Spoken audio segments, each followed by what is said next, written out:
Hello everyone and welcome to my channel. I am Gunjan Minhas. If you are new here, please subscribe to my channel. So today I'm going to teach you those 10 sentences that are very useful in your daily English and can completely change your English game and can make you a professional English speaker. So without wasting further time, we are going to start the video. If you like it, please hit the thumbs up so that I may get encouraged to post more such videos. So the first sentence is उसके चक्कर में मत पड़ो, यानी don't get involve with him, यानी उसके चक्कर में मत पड़ो। हम अपने डेली लैंग्वेज में कहते हैं कि उसके चक्कर में मत पड़ो, तो हम इसे इंग्लिश में कैसे कहेंगे? Don't get involve with him, यानी उसके चक्कर में मत पड़ो।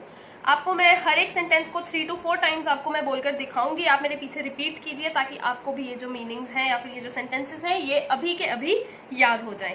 So first sentence is don't get involve with him, यानी उसके चक्कर में मत पड़ो। हमारा सेकेंड सेंटेंस है वो सीधा साधा नहीं है, वो सीधा साधा नहीं है, यानी he is not a straight shooter. He is not a straight shooter, यानी वो सीधा साधा नहीं है। He is not a straight shooter. हमारा थर्ड सेंटेंस है वो है जब हम हिंदी में किसी को कहते हैं ना जाओ जो मर्जी करो, तो हम इसे इंग्लिश में कैसे बोलेंगे? Do whatever you want do, do whatever you want to do, और वॉन्ट टू को हम इंग्लिश में वॉना भी कह सकते हैं इन इट्स शॉर्ट फॉर्म। तो आप इसे कैसे कहेंगे? Do whatever you want do, यानी जो मर्जी करो। Do whatever you want to do, do whatever you want do. देखिए कितना इजी है ना। आप अगर मेरे पीछे इन्हें रिपीट करेंगे तो ये आपको अभी के अभी याद हो जाएंगे, और उसके बाद आप इन्हें अपनी डेली लैंग्वेज में जब उतारेंगे तो आपको खुद से दिखेगा कि आपकी जो इंग्लिश है वो इम्प्रूव हो रही है। बाद जो हमारा फोर्थ सेंटेंस है वो है जब हम कुछ खाने की यमी टेस्टी सी चीज देखते हैं तो हमारी लार टपकने लगती है ना, तो हम उसे लार टपकने को हम कहते हैं लार मत टपकाओ, लार मत टपकाओ। इसे हम इंग्लिश में कैसे कहेंगे? Don't drool, don't drool, don't drool, यानी लार मत टपकाओ। डोंट ड्रूल, डोंट ड्रूल मतलब लार मत टपकाओ। बाद जो हमारा फिफ्थ सेंटेंस है वो है जो हमारी मदर्स डेली कहती है ना, जो जैसा करेगा वैसा भरेगा, यानी जैसे को तैसा। उसको हम इंग्लिश में कहते हैं tit for tat, tit for tat, यानी जैसे को तैसा। जैसे को तैसा को हम इंग्लिश में क्या कहेंगे? Tit for tat. ध्यान रखिएगा, टिट फॉर टैट मीन्स जैसे को तैसा।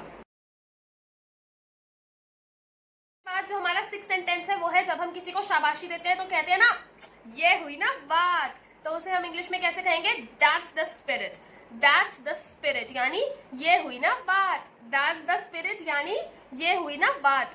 ध्यान रखिएगा, अगर आप वीडियो देखेंगे तो वीडियो देखने से कुछ नहीं होगा। जब तक आप इसको अपनी डेली लैंग्वेज में यूज नहीं करेंगे तब तक आप बिल्कुल भी ये सीख नहीं पाएंगे।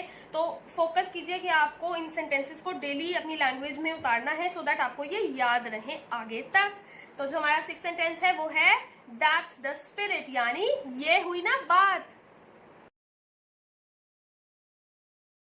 सेवेंथ सेंटेंस है वो है जब हम किसी जगह पर न्यू विजिट करते हैं या फिर वहां की हमें जो प्लेसेस हैं वो नहीं पता होती, तो हम वहां के नॉर्मल रीजनल लोगों से ये पूछते हैं ना यहाँ कोई आसपास पार्क है, तो हम इसे इंग्लिश में कैसे कहेंगे? Is there a park nearby, is there a park nearby, यानी क्या यहाँ आसपास कोई पार्क है।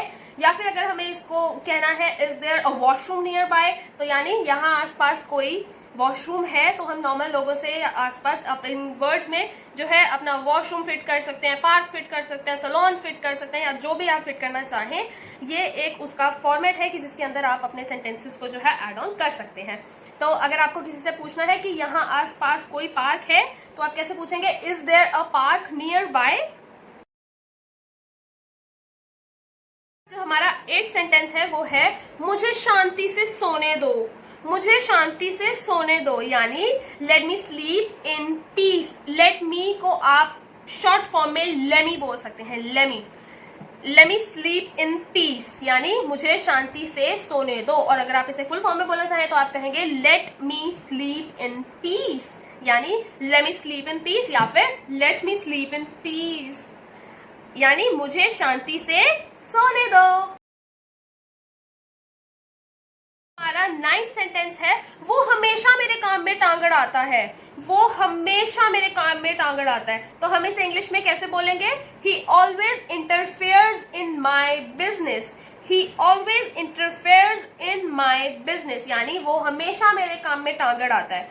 ही always interferes in my business, यानी वो हमेशा मेरे काम में टांग अड़ाता है। या फिर अगर आपको बोलना है वो हमेशा मेरे काम में टांग अड़ाती है, तो आप कहेंगे she always interferes in my business, यानी वो हमेशा मेरे काम में टांग अड़ाती है। 10th और हमारा लास्ट सेंटेंस है वो है, मैं तो उसे जानती तक नहीं, I don't even know him, यानी मैं तो उसे जानती तक नहीं, I don't even know him. हमसे कोई पूछता है ना तुम्हें उसके बारे में पता है, तो हम उसे कहते हैं ना मैं तो उसे जानती तक नहीं, तो हम इसे इंग्लिश में कैसे कहेंगे?